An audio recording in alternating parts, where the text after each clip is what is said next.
Hey everyone, and welcome back to Colleen Security. Today, we have a 2003 BMW Z4 for you. This one's a very difficult make and model. There's a lot of steps involved, and we're going to take you through each individual one, starting with cutting the key and working our way all the way to programming the key and remote. So we're going to get started. All right, everyone. So here we are over by the workbench. We have here our customer's key. We have our test key. And we just wanted to point out to everyone that there is two different types of BMW Z4 2003 keys that you can select from. Now, the FCC IDs will be the same, but the actual transponder chip numbers will be different. So here you can see that the chip is a 46 Cas2, and then if we go over to the next one, you're going to see that it's a PCF 7935. So we normally read that information with our transponder reading Autel KM100, which is one of the features it has inside it. So you just need to make sure you read the transponder. We already have, so we do know that it's the PCF 7935 chip, but we just wanted to point that out. All right, so here we are over at our Triton machine. We're going to just go to automobile, and then we're going to go down to BMW, and then it's a Z4, so we're going to go to Z4, and as you can see in the top left, it's 2002 to 2013, which is in between 2003, which our year is. So we're just going to click right here. All right, and it's just a quick notice. It's telling us to use the S1B jaw, and our test key should be HU92, which we showed you previously. So we're going to get set up here. Okay, so here we have our customer's key set up in the jaw of the Triton, and at the top of the screen, I'm just going to hit the decode button to decode this key. So machine's going to start up, and you're going to see that it will go through its calibration process very quickly, and it will start decoding. We'll fast forward this bit up for you guys, so you don't have to sit through the whole thing. So just give us a second.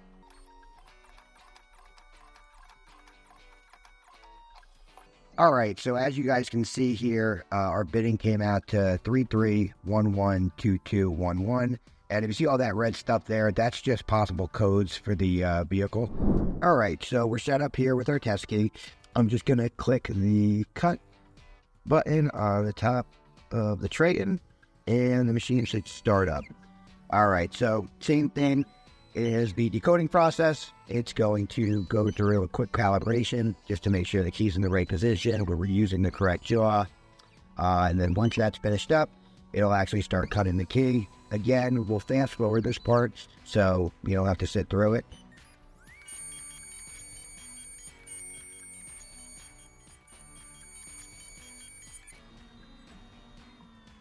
All right, so that's one side. We'll get the key flipped over. Okay, so we flipped the key, and we're just going to do the same exact procedure on this side. So I'm going to, again, hit cut at the top of the screen. Machine's going to turn on. Again, same process.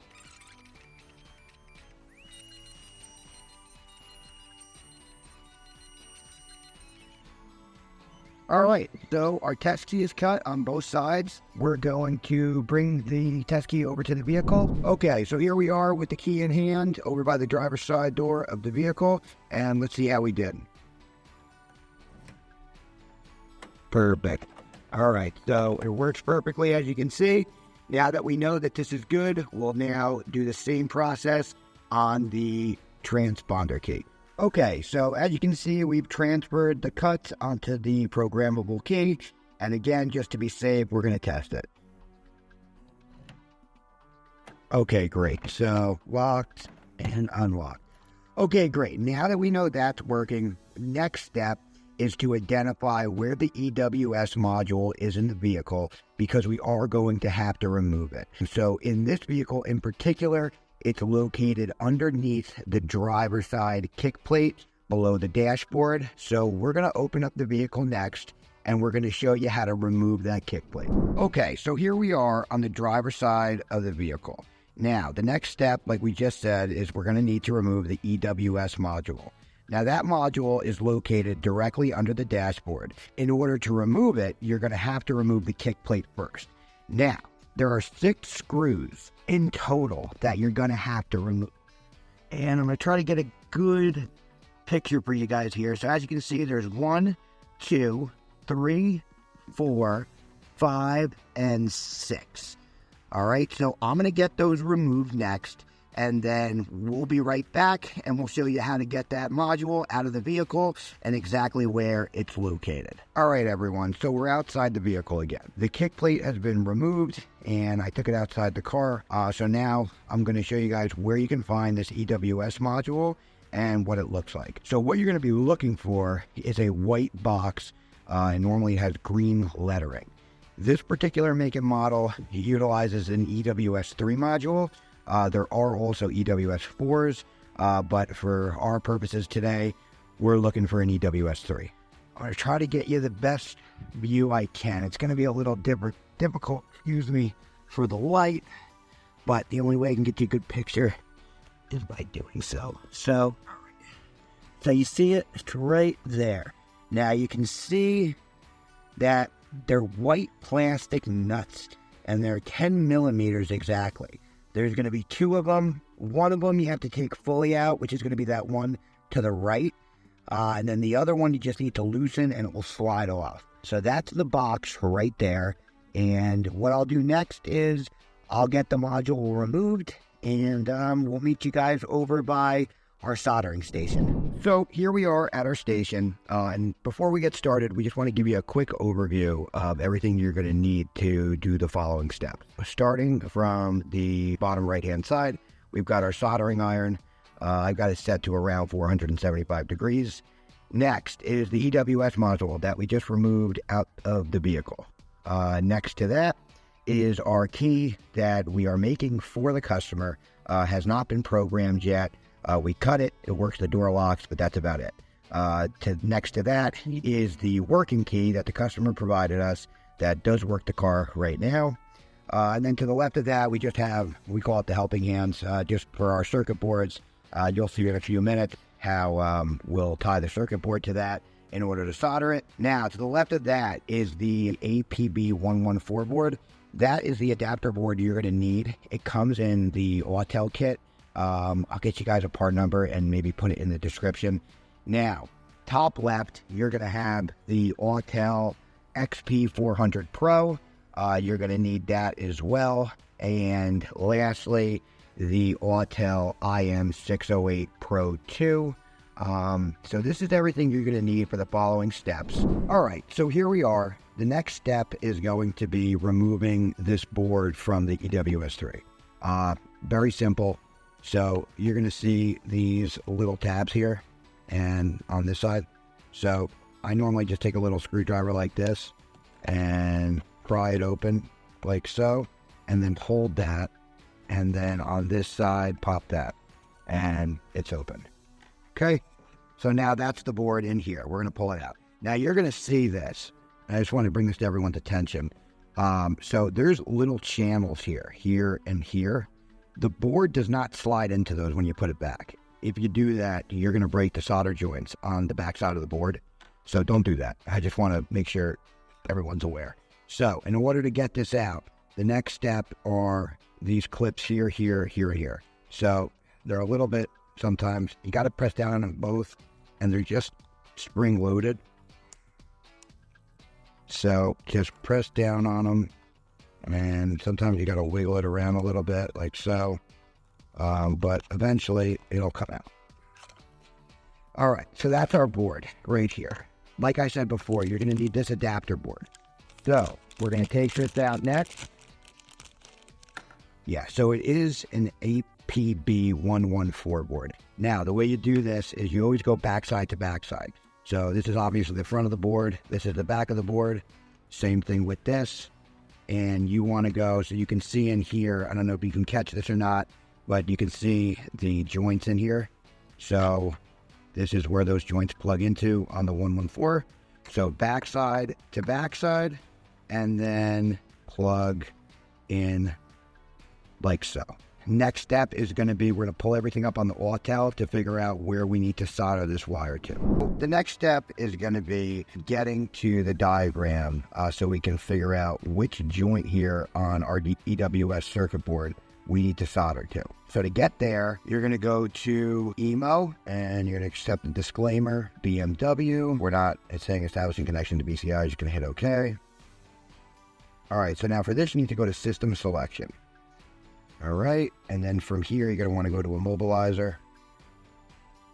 EWS immobilizer, since we have an EWS 3. And then from there, you're going to go to ECU operations. The operating instructions in the help information should be strictly followed. Just hit OK.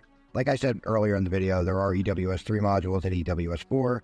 As we discussed throughout the video, we have an EWS 3, so we're going to hit EWS 3. Now, this is where you're going to actually read the data off the board.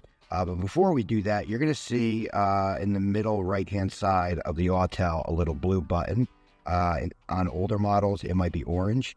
So we're going to hit that button. And that button is going to actually bring up all of our operational instructions. It'll be a diagram, etc. So what we're looking for particularly, though, is this. So this is the front side of the board. We want the back side.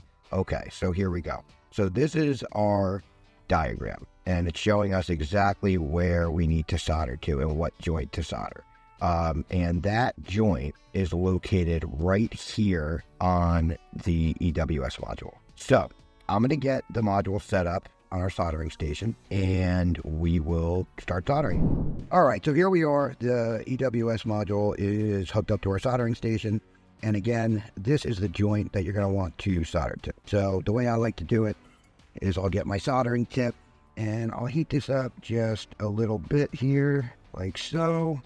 And then I'll get my solder out, and I will put a little bit of it on the edge of the soldering tip. And then we're going to take our wire here and put it there. And there we go. All right, so that's soldered right there perfectly. That should be perfectly fine. And, all right, we'll get it hooked up to the XP400 and see you in a second. So this is a clear shot up close of exactly what joint we soldered to, just so everybody gets a good view of exactly which joint we soldered that wire to on our adapter board. All right, so our EWS module has now been soldered and is connected to our adapter board. So the next thing we need to do is plug this EWS board and the adapter into our XP400 Pro. So you're simply going to take that connector and plug it into this connector. As you can see, it only goes one way. If you have it upside down, you're going to have to flip it. And then I grab it by the board side because you want to make sure you have a nice tight connection. All right, and there we go. So we now have our EWS module and the adapter board connected into our XP400 Pro. So the next step is going to be just to hit escape. We're going to have to go back into EWS 3, and we're going to read the module. We're going to make sure that our 12-volt connection is plugged in, which we are, and we're going to hit OK. So it is now going to read the file. We'll fast forward this part depending on how long it takes. Okay, great. So now we need to save the file. So I'm going to go to EEPROM data, and then I'm going to change this to 03 BMW Z4 and EWS 3. And then I like putting the date as well. So we'll make it 040624. Save.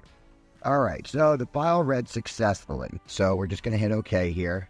Now we're going to have to go back 2 times, and then we're going to click key operation. All right, and then from there, we want to click key learning. This is just going to be a quick disclaimer. Hit OK. Now we want to choose the correct file. So the one we just saved, 46241135, which is what time it was. So we're going to click on this one, and we're going to hit OK. And then we're going to have 2... Ecosystem, yes. All right, so this is showing us how many slots are used and how many are open. So right now, our customer here has 4 keys at some point that were programmed to the vehicle. We need to make sure that we choose the proper, one of the free available slots, obviously. So since 1 through 4 is used, we're going to click 5. Then you're going to take your blank key that doesn't work, and you're going to put it into the IR keyhole on the XP400 Pro, and then you're going to hit right key. It's going to say connect the device to the programmer, place the new key in the slot, which we just did, and now it's going to put that information onto the new key. So what this is effectively going to do is going to make it a dealer key. After this, we should be done. Now, this key, and we'll check this out once we're done here and we get everything back in the vehicle. We'll go over that with you. This key should start the vehicle. However, because it's an aftermarket key, it is not, the buttons will not work. We're going to have to go through that step after this. So as we see, it's a key written successfully, so that's great. As you can see now, we have 5 spots that are used. This key, like I said, once we put the EWS back in the car and plug everything back in, this key will start the vehicle. However, what we'll do next is we'll show you how to program the buttons. All right, so we're back in the vehicle for our final step. So the first thing we want to do is obviously, make sure that these keys actually work and they were programmed successfully. So that's the first thing we're going to do right now. The key to my left is the customer's key. This key was already programmed, so I'm going to grab this one and try it first. All right, perfect. So that still works. That's great. Yeah, we're going to take that out. Now, the second key right here, the aftermarket key that we just wrote and programmed. This is the one that we need to see if it works. So here we go. I'm going to put it in and all right, great. So we know that everything was programmed successfully. However, what you're going to find is, especially on these aftermarket keys, the buttons don't work. So we're going to go through a programming procedure to program the buttons, and this is the final step. Now, let me just make a little disclaimer before we do so. Any programming instructions, what they're going to tell you is to put the key, so I'm going to take the original key, the customer's key, I'm going to put it into the ignition. I'm going to turn it to the first position, then I'm going to turn it back off and pull the key out. And then what it's going to tell you to do is it's going to have you hold this top button here. You're going to hold it and press it down and keep it held. With that button pressed down, you're going to click the middle button 3 times. After the 3rd click, you should hear the locks trigger. Now, you're going to then do the same thing with your new aftermarket key. What I have found, though, with these keys is sometimes it's not as simple as just clicking the middle button 3 times. What I do is I just keep clicking it until I hear the locks trigger. Sometimes it does it on the 3rd time. However, I have found occasions where on the 4th time, on the 5th time, the 6th time it works. So don't get worried if after the 3rd time it doesn't work. Just keep clicking it. If you have the right chip inside the key, you're going to be fine. All right, so let's do that now. So I'm going to take the original key, like we just said. I'm going to put it into the ignition. I'm going to turn it to the first position until I hear it click over. I'm going to pull it out. I'm going to pull the key out, and I'm going to hold this top button and go 1, 2, 3, and then I should hear the locks trigger like I just did. Now, I'm going to take my new aftermarket key, do the same thing, hold this down, and I'm just going to keep 3, so nothing. Okay, there on the 4th time, we just heard it. That means they're both programmed, so let's make sure. So, here is our original key. Okay, great, and great. And lastly, awesome. All right, so we now have 2 keys that are fully programmed to the vehicle, remotes, ignition, etc. So I hope you guys got something out of this video. I really appreciate you stopping by. Feel free to leave a comment below or subscribe, and we'll see you in the next video. Have a great day.